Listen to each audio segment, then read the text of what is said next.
It's the little things. I like that Lumix are thinking about things like that because it makes a big difference. I switched to Lumix a few months ago, and from a filmmaking, videography, YouTube perspective, it is one of the best decisions I have made to switch to Lumix, because not only in that short amount of time that I have owned the S5 and since the S5 II, not only have I learned a lot about how to use other cameras, but they've also helped me to improve my camera skills and my filmmaking. There was one thing that was stopping me from switching from Sony to Lumix a few months ago, and that was the lenses.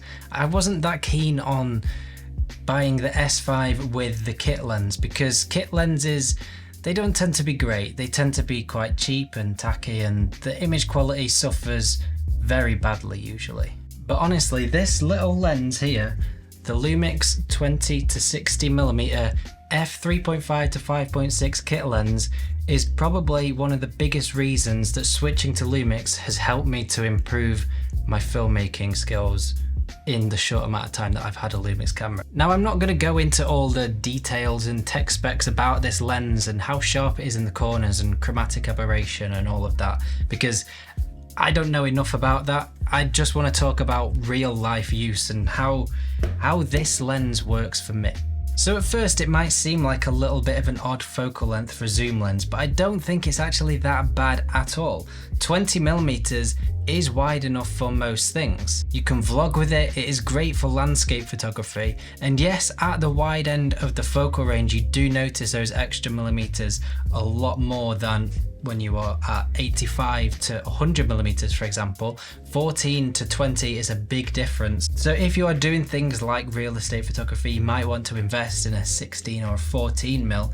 But for most things that I do, 20mm is absolutely wide enough. I don't tend to go much wider than that anyway. 60mm is also a really good focal length for shooting things like B-roll, for example, as well, because you start to get some really nice compression in your shots. So overall, I think 20 to 60mm is actually a pretty good focal range. Now, the aperture. As with most kit lenses, it is a variable aperture. And that is one of the things that puts people off from using kit lenses the most, because as you zoom in through the focal range, your aperture decreases, meaning you let less light in, you can lose some of that depth of field, and when you're zooming in, ideally you want your apertures to stay the same all the way through the focal range. And I was the same. I was originally put off from using this lens because of the variable aperture, but honestly, I think the reason that this has a variable aperture is what has made me a better filmmaker recently in the past few months. See, I was used to using Tamron 2.8 zoom lenses and Sony 1.8 primes. I've got a couple of them here. So I have here the Tamron 28 to 75 f2.8 and the Sony 85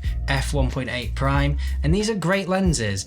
Obviously this is a zoom lens and it stays at f2.8 all the way through the focal range, and this is an f1.8, so it lets even more light in. But what I used to do, and I got into a really bad habit, was I used to just stick it in f2.8 or f1.8, whack an ND filter on the front of the lens and shoot everything wide open. Very rarely did I change the aperture. I never even thought about it, and that is a pretty bad habit to get into as a filmmaker and a photographer.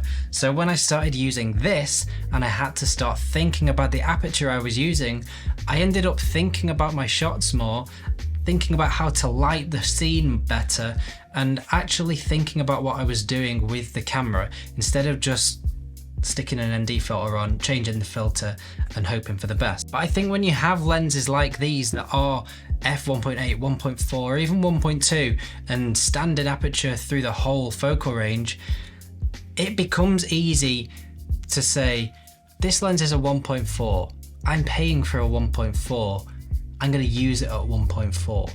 Instead of actually thinking about what aperture you need for that shot, you let the fact that it is a 1.4 take over, so you're going to shoot everything at 1.4, and that's not a good habit to be in as a filmmaker, because you're not always going to need to shoot everything wide open. Sometimes f4 might be perfect for a shot like this, for example. Using this, that has made me, I probably shouldn't admit it, but it's made me more aware of what I'm doing when I'm taking shots.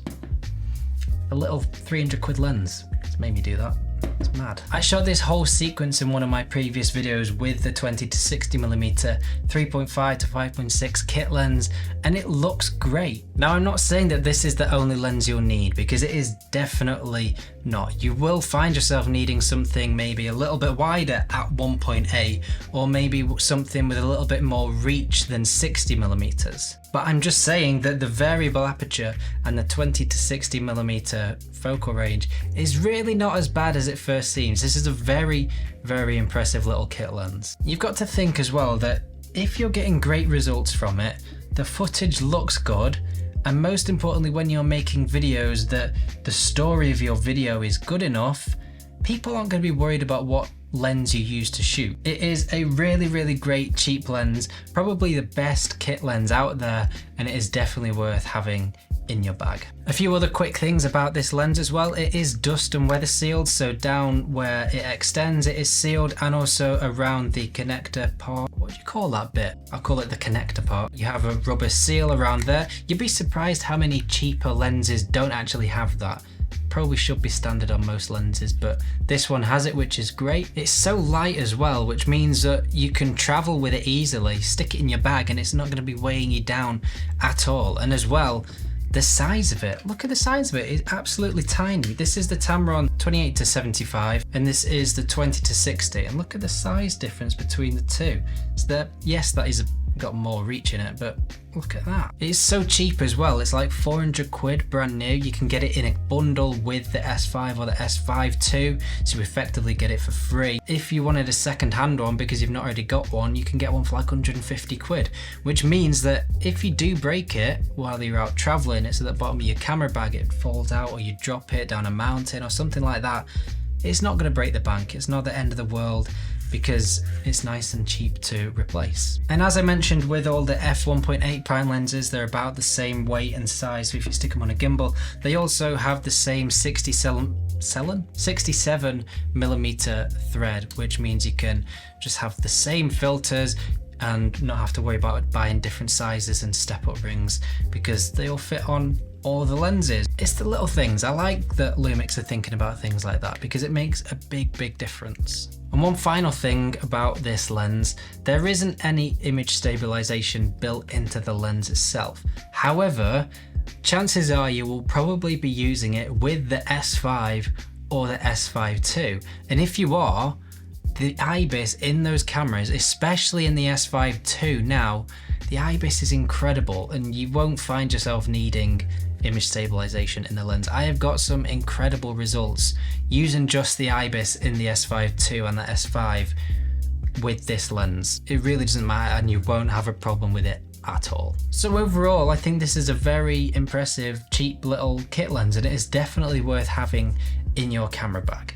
Is it the perfect lens? No, not by a long way. Is there better lenses out there?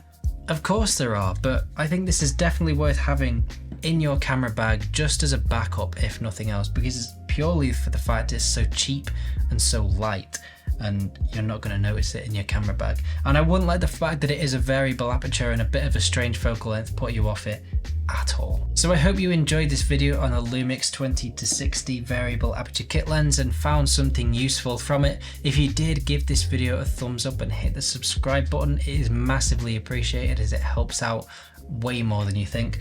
But yeah, let me know if you use this lens in the comments below, and I shall see you in the next video.